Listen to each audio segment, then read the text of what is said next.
അബിക്ക എൻ്റെ അടുത്ത് വന്നിട്ട് പറഞ്ഞു, ഞാൻ അബിക്കയുടെ ഒരു ഷോയിൽ ഡാൻസ് ചെയ്യാൻ പോയിട്ടുണ്ടായിരുന്നു, ഒരു ന്യൂ ഇയർ ഷോയ്ക്ക്. ആ സമയത്ത് അബിക്കനെ പരിചയപ്പെട്ടു. അപ്പോൾ അബിക്കൻ്റെ അടുത്ത് പറഞ്ഞു, എടി നിൻ്റെ പേര് നല്ല പേര്. അപ്പം ചോദിച്ചാൽ എന്താ? അൻസിബ ഹാസൻ. അപ്പം ചോദിച്ചാൽ കമൽ ഹാസൻ, ശ്രുതി ഹാസൻ കൊള്ളാലോ. അപ്പോഴാണ് ഞാൻ ആദ്യമായിട്ട് ഞാൻ അങ്ങനെ ചിന്തിച്ചു, ശരിയാണല്ലോ. പിന്നീട് ഇതുപോലെ പലരും ചോദിക്കാൻ തുടങ്ങി, ഓക്കെ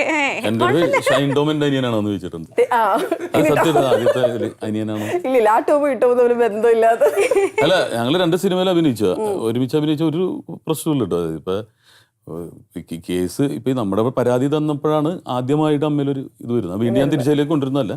മനസ്സിലായി. ഓക്കെ, ഇപ്പൊ ദൃശ്യത്തിനെ കുറിച്ച് പറഞ്ഞ സ്ഥിതിക്ക്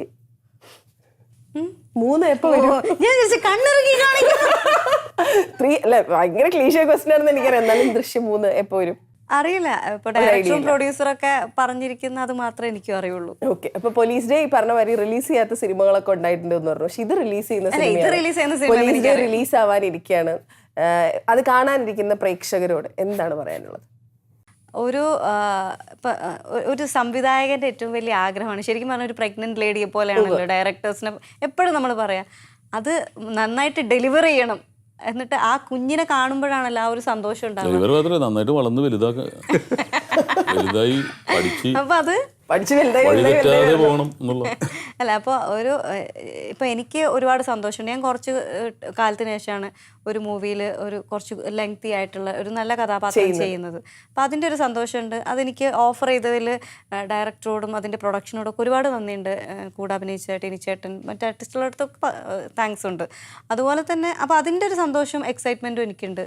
അതിലുപരി ഒരു പുതുതായിട്ടൊരു സിനിമ ചെയ്യാൻ വന്നിട്ടുള്ള ഒരാളുടെ, പ്രത്യേകിച്ച് മറ്റൊരു മേഖലയിൽ നിന്ന് വന്നിട്ട് അദ്ദേഹം എന്തൊക്കെ കാര്യങ്ങൾ തരണം ചെയ്തിട്ടായിരിക്കും ഈ ഒരു സിനിമ ചെയ്തിട്ടുണ്ടാവുക എന്നുള്ളത് ഊഹിക്കാവുന്നതേ ഉള്ളൂ. കാരണം ഒരു ഗവൺമെൻറ് ജോലി ചെയ്യുന്ന ഒരാൾക്ക് ഫാമിലിയിലുള്ള എല്ലാവരെയും പറഞ്ഞ് കൺവിൻസ് ചെയ്യണം, സുഹൃത്തുക്കളെ കൺവിൻസ് ചെയ്യണം.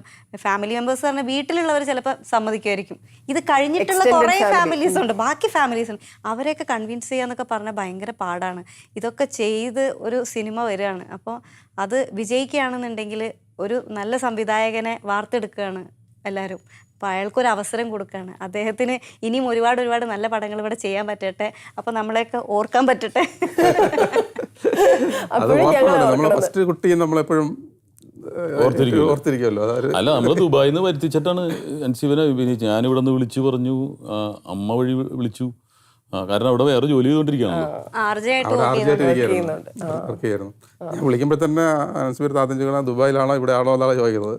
അല്ല, ഒരു ഡയറക്ടറിന്റെ മനസ്സിൽ ഈ ഒരു രൂപം കണ്ടിട്ടുണ്ടെങ്കിൽ ആ ആളെ തേടി പോവുക എന്നുള്ള സെക്കൻഡ് ഓപ്ഷനിലേക്ക് പോയില്ല. പിന്നെ അത് റീപ്ലേസ് ചെയ്യാൻ പാടാണ്.